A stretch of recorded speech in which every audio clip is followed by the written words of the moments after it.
Hello दोस्तों, नमस्कार। दिवाली की शुभकामनाएं आप सभी लोग को।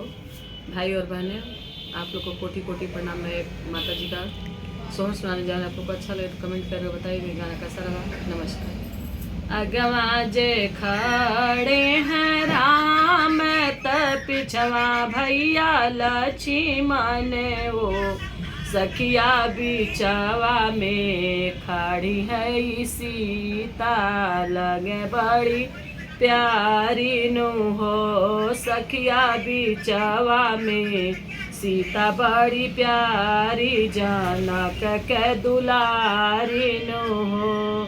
हमरे नगर आए राजा त बाजन लागे बाजनु हो सखिया धनी धनी हमारी बखरिया माँ हलिया के भाग जागल हो सखिया धनी धनी हमारी महलिया त भवनमा के भाग जागल हो।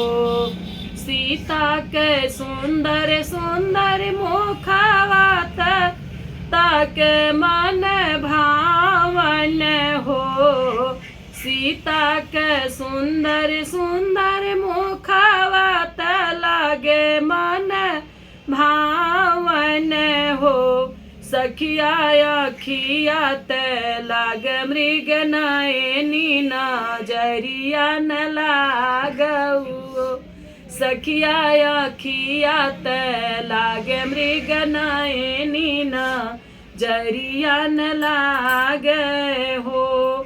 फूलवा से रहिया सजाई घिया नाक दिया न जलाए बाटी हो सखिया भोगवा लगई है भगवान ते आरती सजाए बाटी हो सखिया भोगवा लगई है भगवान रतिया सजाए बाटी हो। राम जे होई है या जो राजा ता सीता बनिए रानी नो हो सखिया धरती पे आए राम राजत धरती आनंद हुई है हो सखिया धरती पे आए आजुराजत धरती आनंद हुई है हो।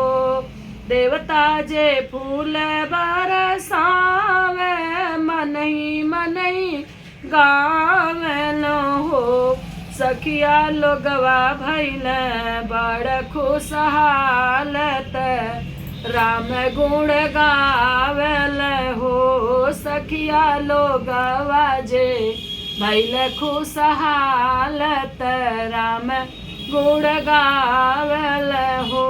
जय सीताराम।